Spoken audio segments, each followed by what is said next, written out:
انا اكتشفت طريقه هتوفر عليك ساعات من الشغل بدل ما تقضي وقت طويل علشان تعمل فيديو واحد. هوريك ازاي تخلي الذكاء الاصطناعي ينشئ ليك فيديوهات متعدده بشكل تلقائي ومجاني بالكامل. ولو بتصنع محتوى وعايز تزود عدد الفيديوهات اللي بتنزلها بدون ما تبذل مجهود اضافي، فالفيديو ده معمول مخصوص ليك. وحشني جدا والله يا شباب. فيا ريت يعني قبل ما نبدا ما تنساش تعمل لايك وسبسكرايب وانكم تفعلوا زر الاشعارات لو تكرمتوا طبعا، علشان يوصل لكم كل فيديو جديد اول ما ينزل ان شاء الله. ويلا بينا نبدا من غير كلام كتير. في البدايه كده يا شباب هنفتح عندنا المستند ده، هتلاقيني سايب لك رابط المستند ده تحت في وصف الفيديو في اول تعليق مثبت، عشان يعني لو انت حابب تجرب معايا. بكل اختصار يا شباب المستند ده هو عباره عن نظام كامل للاتمته، هنقدر من خلاله ان احنا نصنع فيديوهات كرتونيه طويله ولكن بكميات كبيره من خلال كام خطوه بسيطه جدا وسهله. فدلوقتي كل اللي احنا هنعمله بكل بساطه هنروح اول حاجه هنا عند انشاء قصه كرتونيه، وهنحدد على الوصف ده بالكامل بالمنظر ده لحد هنا. خلي بالك اوعى تنزل تحت هنا. بعد كده هناخده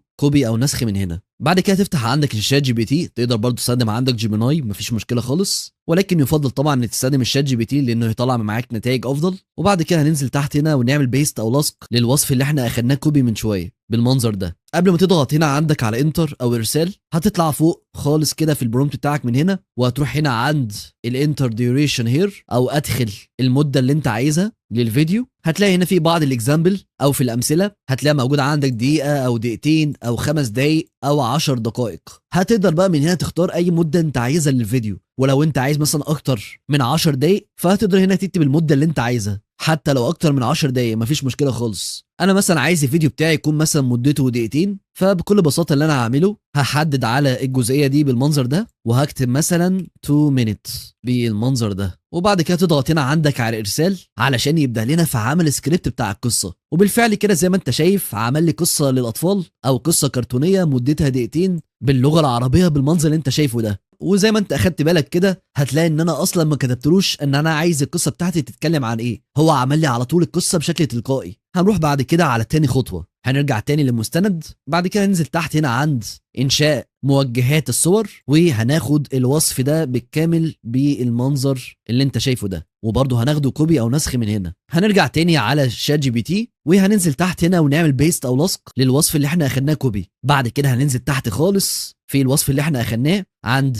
بيست ستوري هير او الصق القصه بتاعتك هنا. فدلوقتي اللي احنا هنعمله هنحدد على القصه بتاعتنا من هنا بالكامل بالمنظر ده وهناخدها كوبي. بعد كده هنروح هنا في المنطقه اللي بيقول لك الصق القصه بتاعتك هنا وهنحذفها ونبدلها بالقصه بتاعتنا اللي احنا اخدناها كوبي بالمنظر ده. بعد كده هنضغط هنا على ارسال. الوصف الشباب اللي احنا عملناه من شويه ده بكل اختصار بيعمل لنا حاجتين، بينشئ لنا الشخصيات اللي هتكون موجوده في القصه. وبالفعل كده زي ما انت شايف انشأ لي 3 شخصيات. زي ما انت شايف كده هتلاقي حاجه هنا مكتوب عليها كاركتر ايمج او صوره الشخصيه. اول شخصيه عملها لي اسمها عمر، اما تاني شخصيه اسمها لولو وهتكون لقطه، والتالت شخصيه عملها لي اسمها زقزوق حاجه زي كده. المهم يعني هو عمل لي 3 شخصيات بالمنظر ده. اما تاني حاجه بيعملها وهي عمل المشاهد، زي ما انت شايف كده هتلاقي على طول تحت الشخصيات المشاهد بتاعتنا بالمنظر ده. وزي ما انت شايف كده عمل لي مشاهد كتيره جدا، عمل لي حوالي اكتر من 20 مشهد. احنا خلاص كده يا شباب بالنسبه لنا اغلب الحاجات جاهزه، فيلا بينا بقى نحول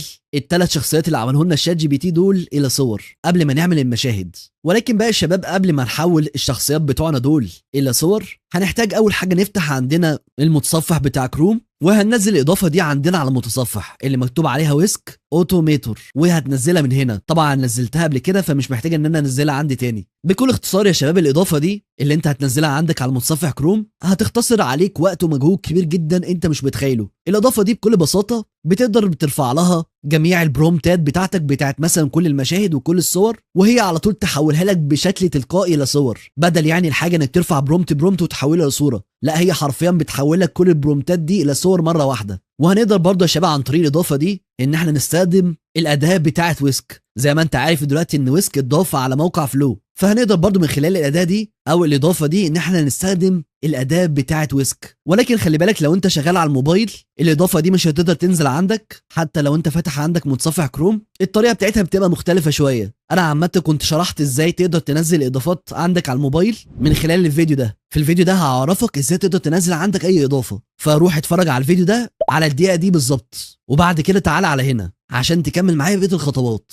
تمام، بعد ما تثبت عندنا الاضافه هنضغط فوق هنا عندنا على الاضافه، ولو انت مش باينه عندك هتضغط هنا وهتدور هنا على الاضافه، وبعد كده تضغط عندك على الدبوس ده وهتلاقي انها اتضافت عندك فوق هنا. هنضغط هنا على الاضافه وزي ما انت شايف هتفتح معاك بالمنظر ده. هتقدر بقى من هنا تسجل عن طريق جوجل بالحساب بتاعك على الاضافه، ولو انت مش عايز تسجل عن طريق جوجل فهتقدر تضغط تحت هنا على كرييت اكونت وتكتب هنا الايميل بتاعك وتكتب هنا الباسورد بتاعك وتاكده هنا، وبعد كده تضغط هنا على كرييت اكونت.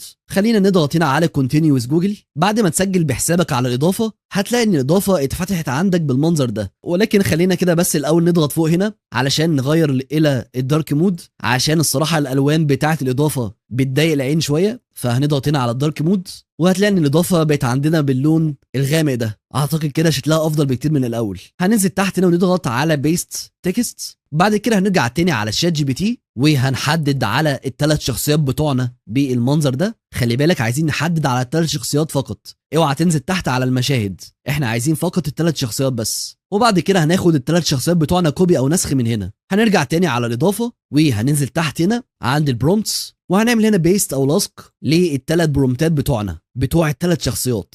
في بس حاجه مهمه جدا لازم نعملها، هتلاقي ان كل برومت فوقيه او كل برومت بتاع شخصيه هتلاقي مكتوب هنا جمله اللي هي مكتوب عليها كاركتر ايمج برومت وبعد كده مكتوب اسم الشخصيه. فاحنا هنشيل النص ده بالشكل ده وهننزل برضو تحت ونشيل برضو الجمله دي وهنشيل برضو اخر جمله بتاعه تالت شخصيه بالشكل ده عشان بس ما يحصلش اي حاجه غلط. وخلي بالك عشان الخطوه دي مهمه جدا. هنروح هنا ونضغط على لود برومتس بالمنظر ده، وبالفعل كده لو احنا نزلنا تحت شويه هتلاقي ان هو حدد على الثلاث برومتات بتوع الثلاث شخصيات بتوعنا بالمنظر اللي انت شايفه ده. ولكن قبل ما نضغط هنا على ستارت علشان يبدا لنا في تصميم الشخصيات هنطلع فوق هنا ونضغط على سيتنجز او الاعدادات. من هنا هتختار الموديل. للاسف مش هتقدر تختار الموديل بتاع نانو بانانا 2 او نانو بانانا برو عشان للاسف ده لازم تكون مشترك في الخطه المدفوعه بتاعه الاضافه. مش هتقدر فقط غير تختار الموديل بتاع اماجن 4. ولكن برضو ما تقلقش الموديل ده برضو بيطلع نتائج كويسه مش وحشه، علشان ما اكدبش عليك هو مش هيطلع نفس النتائج اللي بيطلعها نانو بانانا. طبعا نانو بانانا بيطلع نتائج افضل ولكن للاسف حاليا ما فيش حل غير الحل ده. وبعد كده هنروح هنا عند الاسبكت ريشيو وهنختار المقاس اللي احنا عايزينه للصور. طبعا بما اننا عايزين نعمل فيديوهات طويله تكون بالعرض فعشان كده هنختار المقاس ده اللي هو من 16 ل 9. اما لو انت عايز تعمل فيديوهات قصيره فهتختار المقاس ده اللي هو من 9 ل 16. ولكن زي ما قلنا احنا هنختار المقاس ده. من هنا هتختار عدد الصور اللي انت عايز تنتجها للبرومت الواحد.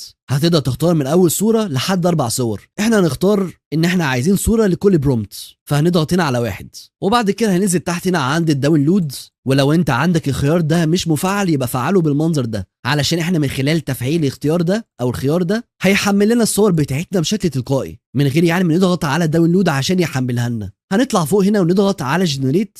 قبل ما نضغط هنا عندنا على ستارت في خطوه مهمه جدا لازم نعملها، وهي بكل بساطه انك تفتح عندك موقع جوجل فلو. هننزل تحت هنا ونضغط على نيو بروجكت بالمنظر ده. هنروح هنا عند كلمه ايجنت وهنضغط عليها وبعد كده هنضغط هنا على ستارت. وبالفعل كده زي ما انت شايف هيبدا لنا في عمل الصور بتاعتنا بالمنظر اللي انت شايفه ده. زي ما انت شايف كده في خلال ثواني عمل لنا اول شخصيه. وخلي بالك انا مش بعمل اي حاجه، هو حرفيا اللي بيعمل كل حاجه بالشكل وبالمنظر اللي انت شايفه ده. وبالفعل كده زي ما انت شايف في خلال ثواني عمل لي الثلاث شخصيات بتوعي بالمنظر الرهيب اللي انت شايفه ده. وخلي بالك هو مش عمل لي الصور بس، لا ده كمان حمل لي الصور عندي بشكل تلقائي عندي على الكمبيوتر من غير ما انا احملها بنفسي. يعني لو انا فتحت كده عندي على الكمبيوتر الداونلودز هتلاقي ان موجود عندي الثلاث صور هنا. طب يفرض مثلا لو في نتيجه معينه مش عجباني اعمل ايه؟ الموضوع بسيط جدا. لو على سبيل المثال مثلا النتيجه دي ما كانتش عجباني هقف كده على الصوره بالمنظر ده واروح واضغط هنا بالمنظر ده، وبعد كده هلاقي ان البرومت بتاع الصوره اللي انا حددت عليها بقى موجود عندي هنا. فهنزل تحت هنا واضغط على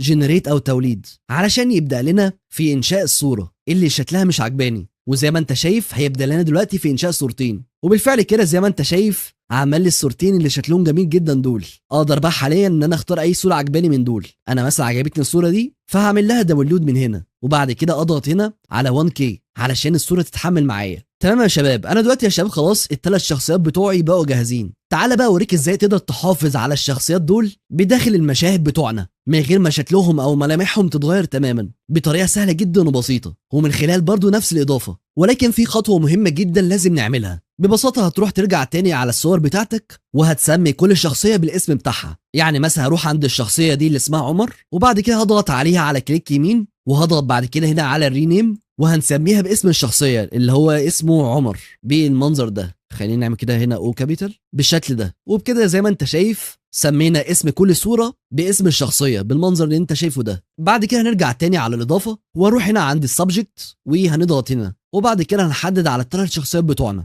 ونضغط بعد كده هنا على اوبن. وزي ما انت شايف كده الثلاث شخصيات بتوعنا اترفعوا عندنا على الاضافه، واقدر ارفع لحد 5 شخصيات. دلوقتي يا شباب عشان تكونوا فاهمين انا عملت ايه، انا رفعت الثلاث صور دول اللي هم بتوع الثلاث شخصيات كصور ريفرنس او كصور مرجعيه، بحيث ان انا بعد كده لما اجي اعمل المشاهد ان هو يقدر يحافظ لي على الثلاث شخصيات اللي انا رفعتهم دول بداخل المشاهد من غير ما شكلهم يتغير تماما. لو احنا بقى عايزين نعمل المشاهد بتاعتنا ونحافظ على اشكال الثلاث شخصيات دول بداخلها، فالموضوع سهل جدا وبسيط. هنرجع تاني على المستند وهننزل تحت عند رقم 3 اللي هو ده، وهنحدد على الوصف بتاع رقم 3 بالمنظر اللي انت شايفه ده، وبرضه هناخده كوبي. وبعد كده هنرجع تاني على الشات جي بي تي وهننزل تحت هنا وهنعمل بيست او لصق للوصف اللي احنا اخدناه بالمنظر ده. وبعد كده هننزل تحت خالص في الوصف اللي احنا اخدناه كوبي، وزي ما انت شايف كده بيقول لك بيست برومتس هير، يعني بيقول لك ضيف البرومتات بتاعتك هنا بتاعه المشاهد. فببساطه دلوقتي اللي انا هعمله هطلع فوق خالص تحت اخر شخصيه بالمنظر ده، وبعد كده هحدد على جميع المشاهد بتاعتي بالمنظر اللي انت شايفه ده، وبعد كده هاخدها كوبي او نسخ من هنا وهحذف الجمله دي واستبدلها بالبرومتات بتاعتي بتاعه المشاهد من خلال الضغط هنا على بيست او لصق. وبعد ما تضغط هنا على بيست هتطلع فوق وتضغط هنا على شو ان تكست فيلدز بالمنظر ده، وهيضيف لك البرومتات بتاعتك تحت هنا. بعد كده نضغط هنا على جنريت او توليد، وبالفعل كده زي ما انت شايف هتلاقي ان هو حول لك البرومتات بتاعتك بتاعه المشاهد بالمنظر اللي انت شايفه ده. ودلوقتي خلاص البرومتات بتاعتي بقت جاهزه ان انا احولها الى مشاهد.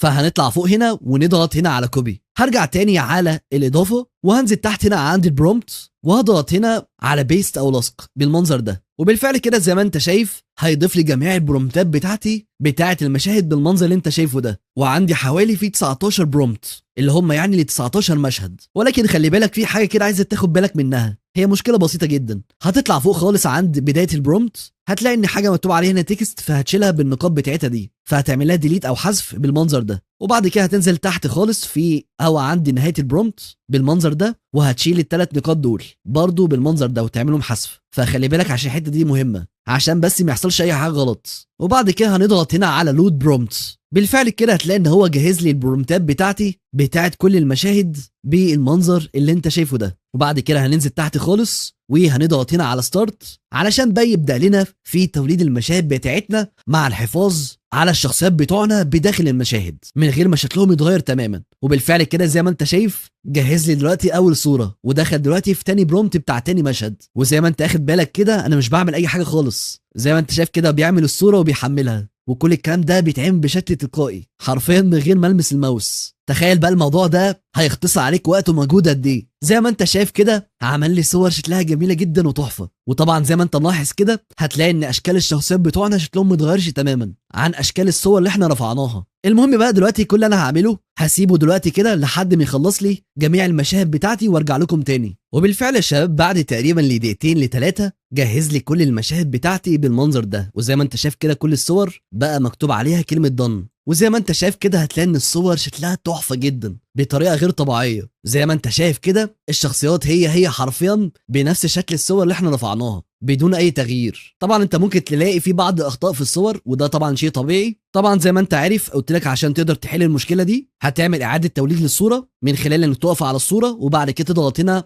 على الزر ده وبعد كده تضغط هنا على جنريت او توليد. فيعني الموضوع سهل وبسيط جدا ومفيش فيه اي صعوبه. زي ما انت شايف كده حملت لي جميع المشاهد بتاعتي بالمنظر اللي انت شايفه ده. وطبعا زي ما انت شايف كده مفيش اي علامه مائيه تماما في الصور. ولكن بقى يا شباب علشان اكون صادق معاكم في كل حاجه زي ما انتم الحمد لله متعودين مني دايما، الاضافه دي عشان تكون فاهم هي اضافه مش مجانيه بالكامل. الاضافه دي بتدي لك 60 صوره تقدر تعملهم بشكل مجاني، وبعد ما تخلص 60 صوره دول الاضافه بتطلب منك انك انت تشترك في الخطه المدفوعه بتاعه الاضافه واللي طبعا اللي بتكون بفلوس. زي ما انت شايف كده هتلاقي دلوقتي ان انا فاضلي فقط 6 صور من اصل 60 صوره اللي انا اقدر اعملهم. وبرضه لو انت ضغطت هنا على البروفايل بتاعك وبعد كده نزلت تحت هنا هتلاقي موجود هنا الاستهلاك بتاعك. فانا بس حبيت اقول لك على الموضوع ده عشان بس كل حاجه تكون واضحه قدامك بدون يعني ما اخبي عليك اي حاجه. طبعا عارف انك هتسالني وتقول لي طب يا سونيك ازاي اقدر اعمل اكتر من 60 صوره؟ بكل بساطه عشان تقدر تعمل اكتر من 60 صوره هتطلع فوق تضغط هنا على البروفايل بتاعك، وبعد كده هتنزل تحت هنا وتضغط على الساين اوت او تسجيل خروج.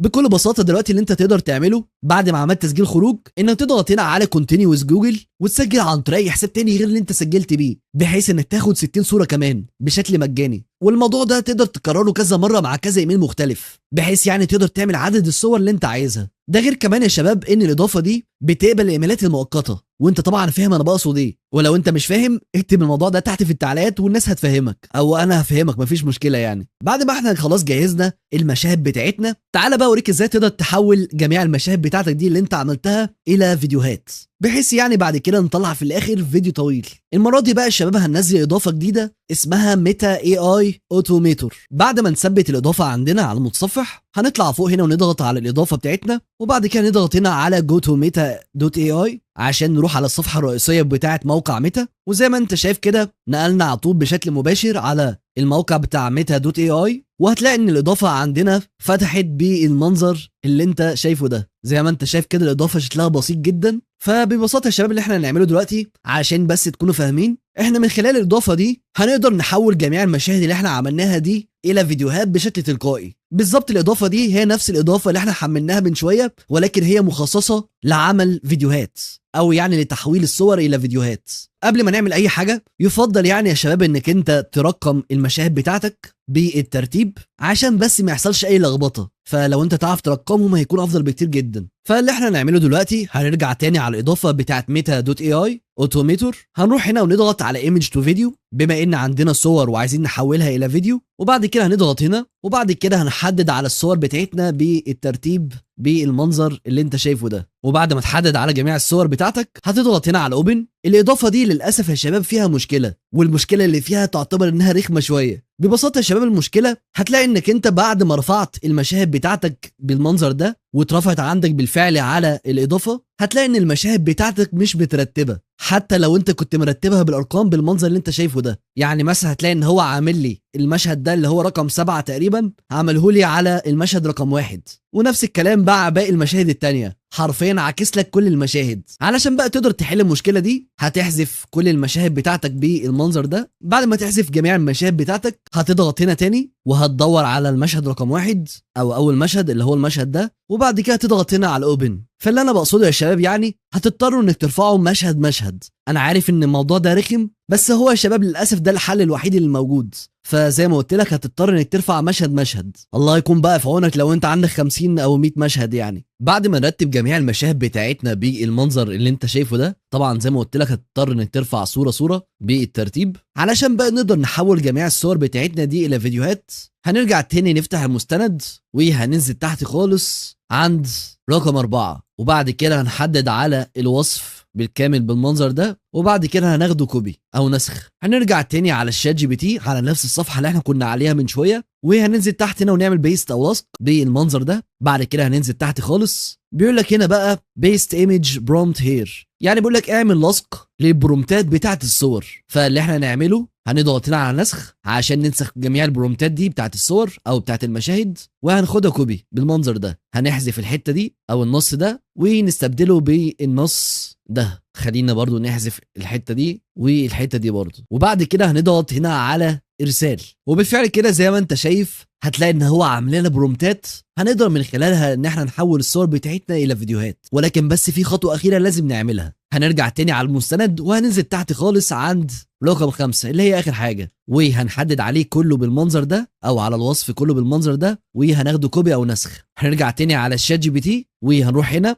ونعمل بيست او لصق للبرومت اللي احنا اخدناه كوبي. هننزل تحت زي ما احنا بنعمل كل مره وهناخد البرومتات دي كلها بالمنظر ده كوبي بالشكل ده او نسخ، وهنحذف النص القديم اللي تحت ده ونستبدله بالبرومتات بتاعتنا اللي احنا اخدناها كوبي بالمنظر ده. وبعد كده نضغط هنا على ارسال علشان بقى يجهز لنا جميع البرومتات بتاعتنا اللي احنا نستخدمها لتحويل الصور الى فيديو بالمنظر اللي انت شايفه ده. الحاجه بقى الرخمه اللي هتلاقيها برضو موجوده في الاداه دي، وهو ان احنا مش هينفع نرفع جميع البرومتات دي كلها مره واحده. هنضطر نرفع برومت بتاع كل صوره علشان يحول لنا جميع الصور دي الى فيديوهات.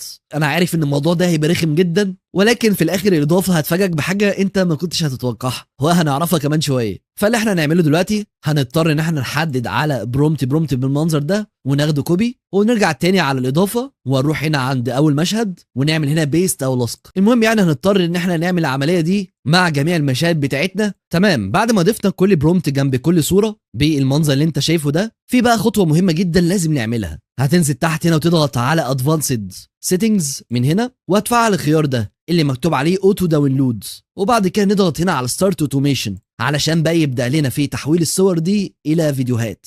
زي ما انت شايف كده دلوقتي ضاف الصوره تحت بالمنظر ده، وضاف تحتيها البرومت بالمنظر اللي انت شايفه ده، وزي ما انت شايف كده بالفعل بدا ان هو يحول لنا جميع الصور بتاعتنا الى فيديوهات، طبعا بشكل تلقائي حرفيا من غير ما اعمل اي حاجه. زي ما انت شايف كده هو بيتعامل لوحده، بيرفع الصوره وبعد كده بيضيف تحتيها البرومت، وبعد كده بيعمل جنريت بالمنظر اللي انت شايفه ده. المهم بقى انت كده هتسيب الاضافه مع نفسها لحد بقى ما تحول لك جميع الصور بتاعتك الى فيديوهات. وبالفعل كده يا شباب زي ما انتم شايفين بعد تقريبا كام دقيقه حول لي جميع الصور بتاعتي الى فيديوهات بالمنظر الرهيب والجامد جدا اللي انت شايفه ده، وعمل لي حركه كويسه جدا للفيديوهات. ومش بس كده، الاضافه دي كمان حملت لي جميع الفيديوهات عندي على الكمبيوتر بشكل تلقائي من غير ما احملها انا بنفسي. الحاجه بقى اللي انا بقول لك عليها ان الاداه دي هتفاجئك بيها، لو احنا مثلا على سبيل المثال دخلنا على الفيديو ده بالشكل ده، زي ما انت ملاحظ كده هتلاقي ان الفيديو مش جواه تماما اي علامات مائيه بالمنظر اللي انت شايفه ده. الفيديو طالع نظيف جدا. لو انت بتعرفش، موقع ميتا دوت اي اي دايما بيسيب علامات مائيه عنده على الفيديوهات. الشيء بقى المميز في الاضافه دي انها بتحمل لك الفيديوهات بشكل تلقائي بدون علامات مائيه. خليني برضه اوريك ان يعني موقع ميتا بيسيب علامات مائيه. لو احنا مثلا على سبيل المثال حملنا من هنا اي فيديو، خلينا مثلا نحمل الفيديو ده وضغطنا هنا على داونلود بالمنظر ده. لو احنا بقى جينا ندخل على الفيديو اللي انا حملته بالمنظر ده، زي ما انت شايف هتلاقي ان العلامه المائيه بتاعت موقع ميتا موجوده هنا بالمنظر ده، وهتلاقي ان العلامه المائيه بتنتقل من هنا لهنا. فالصراحه يا شباب الاضافه دي تعتبر انها جامده جدا، مع انها طلعت عيننا شويه ولكن في الاخر فاجئتنا زي ما انت شفت كده. لو احنا بقى عايزين نعمل تعليق صوتي احترافي للفيديو بتاعنا، فالموضوع مفيش اسهل منه. هنرجع تاني على الشات جي بي تي او على الصفحه اللي احنا كنا عليها، وهنطلع فوق خالص عند السكريبت بتاعنا اللي عمله لنا الشات جي بي تي، اللي هو ده اللي مكتوب بالعربي. فبكل بساطه يا شباب السكريبت اللي عمله لنا الشات جي بي تي فده هو التعليق الصوتي. فدلوقتي كل اللي احنا هنعمله هنحدد على السكريبت كله بالكامل بالمنظر ده وهناخده كوبي، وبعد كده هنفتح عندنا جوجل اي اي ستوديو، وبعد كده هنضغط هنا، وبعد كده هنضغط هنا على الاوديو، وبعد كده هننزل تحت ونضغط على جيميناي 3.1 فلاش تي تي اس بالمنظر ده، وبعد كده هنضغط هنا هنكتب هنا التعليق الصوتي بتاعنا او يعني اللي احنا عايزين نحوله الى صوت بالمنظر ده، وبعد كده هنروح هنا عند السبيكر سيتنجز ونختار من هنا الصوت اللي احنا عايزينه للقارئ اللي هيقرأ القصة. وطبعا زي ما انت شايف هتلاقي عندك فيه اصوات كتيرة جدا وتقدر تجربها من هنا. انا مثلا هختار الصوت ده فهضغط عليه، وبعد كده هضغط هنا، وبعد كده في خطوة مهمة جدا لازم نعملها، والخطوة دي هتحول لنا صوت التعليق الصوتي من صوت عادي الى صوت احترافي. زي ما انت شايف هتلاقي موجود عندك في حاجة فوق مكتوب عليها سين، وفي حاجة تحتيها مكتوب عليها سيمبل كونتكست. فببساطة اللي احنا هنعمله هنرجع تاني على مستند وهننزل تحت خالص بالمنظر ده، وهتلاقي ان في حاجة مكتوب عليها انشاء تعليق صوتي احترافي. زي ما انت شايف هتلاقي موجودة عندك السين اهو، وهتلاقي موجودة عندك السيمبل كونتكست. خلينا اول حاجة ناخد السين كوبي بالمنظر ده، هنرجع تاني على جوجل اي اي ستوديو وهنروح هنا عند السين وهنعمل هنا بيست او لصق بالمنظر ده. هرجع تاني على المستند وهاخد السيمبل كونتكست بالمنظر ده كوبي برضو زي ما احنا عملنا من شويه، وبعد كده هنضيف السيمبل كونتكست هنا بالمنظر ده، واخيرا هننزل تحت هنا ونضغط على رن علشان يبدا لنا في تحويل التعليق الصوتي ده الى صوت احترافي مناسب للاطفال. كان عمر طفلا عربيا لطيفا يبلغ من العمر 8 سنوات، يحب اللعب في حديقة المنزل مع قطته الصغيرة البيضاء لولو. كانت لولو مرحة جدا وتحب القفز خلف الفراشات الملونة. زي ما انت سمعت كده التعليق الصوتي كان احترافي جدا، وتحس كده ان هو مناسب لقصص الاطفال. لو احنا عايزين نحمل التعليق الصوتي ده هننزل تحت هنا ونضغط على داونلود،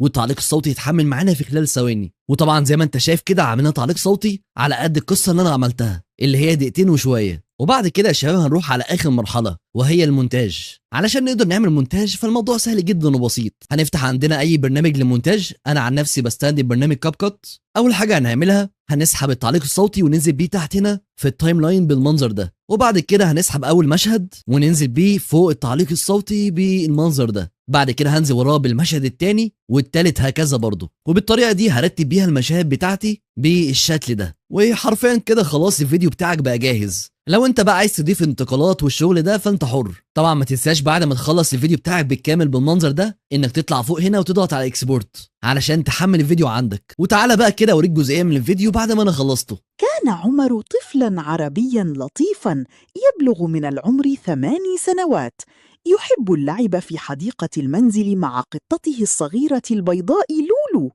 كانت لولو مرحة جداً وتحب لو انت بقى بتحب النوعيه دي من الفيديوهات يا ريت تكتب لي تحت في التعليقات علشان ان شاء الله اكتر منها. لو عجبك الفيديو ما تنساش انك تعمل لايك وسبسكرايب وانك تفعل زر الاشعارات علشان يوصلك كل فيديو جديد اول ما ينزل ان شاء الله. اشوفكم في الفيديو اللي جاي. في امان الله.